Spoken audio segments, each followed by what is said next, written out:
You know that friend who never asks for help. The one who is sick, tired, overwhelmed, but still says, "I'm fine. I'll handle it." Studies show that over 40% of people born in the 70s struggle to ask for support. Most people think they're stubborn. Some think they're cold or proud. But psychology says something very different.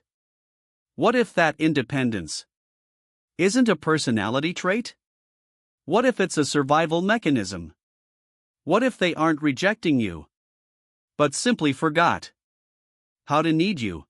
If you grew up in the 70s or early 80s, and the phrase, "figure it out yourself," was the soundtrack of your childhood, welcome. Today, we are breaking down the psychology of the Latchkey Generation, the one society calls cynical, but science sees as one of the most adaptable and resilient groups in history. Here's the difference most people never understand. The modern world is built on connection. We text, we call, we Google, we ask for advice. But the brain of a Gen X child was wired differently. For them, asking for help doesn't feel like relief. It feels like danger. It feels like admitting defeat. Psychologists call this compulsive self-reliance. What I call latent self-reliance.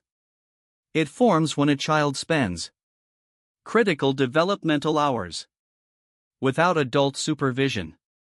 Remember the key around your neck? The silence of an empty house at 3 p.m. wasn't just freedom. It was training. You came home, and there was no one to tell you what to do. Bored? Invent a game. Hungry? Find food.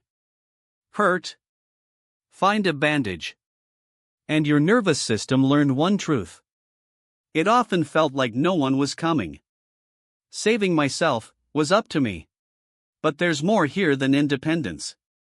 Many people from this generation are obsessed with control because their childhood environment was the opposite of safe. The world of the 70s was chaotic. Fewer rules. No cell phones. Street laws where you had to stand up for yourself. Everything was unpredictable. So home and self became the only controlled zones. Doing it yourself isn't about power. It's about anxiety reduction. If I do it, I know it gets done. If I trust no one can let me down. For this generation, delegating isn't help. It's cognitive load.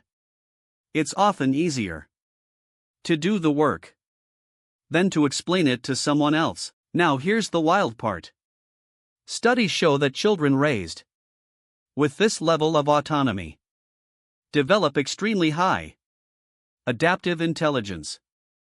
This is the MacGyver generation. While others wait for instructions, you take what's available and make it work. When a problem appears, your brain doesn't panic. It shifts into solution mode. You didn't just survive the empty house. You developed skills that are quietly disappearing.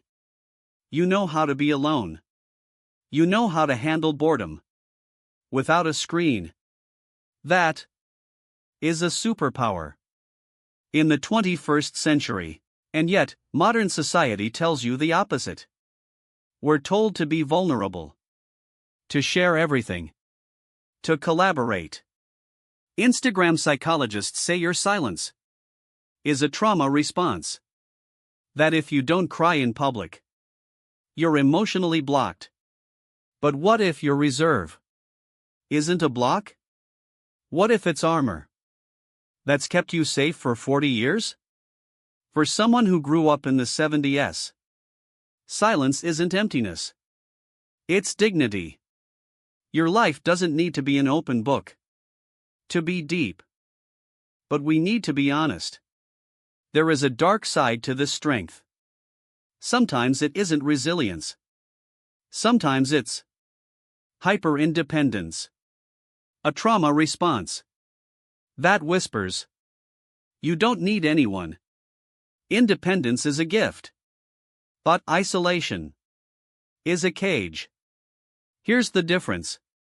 Healthy autonomy says, "I can do this myself, but I'd love your company." Hyper-independence says, "If I ask for help, they'll think I'm weak." It's choosing solitude because you enjoy it, versus feeling shame at the thought of support. It's rejecting people, even when you feel lonely. If you recognize yourself here, you aren't broken. You're just still surviving a war that ended 30 years ago. You don't have to wear the key around your neck anymore. You can unlock the door for others. And in my next video, I'm breaking down why Gen X has such a strange relationship with success, and why ambition feels different for you. Make sure you're subscribed. You won't want to miss it. If you're the one who always holds it together, the one who fixes the sink, comforts the friend, solves the crisis, and says it was nothing, you aren't cold. You are steel, tempered by time. The world doesn't need you to become soft and dependent. But you do deserve to put the armor down sometimes. Because the strongest people aren't the ones who never fall. They're the ones who know they can get up alone, but choose not to. Tell me in the comments. Did your childhood make you stronger? Or just lonelier? And what's one thing you could ask for help with this week? I read every comment.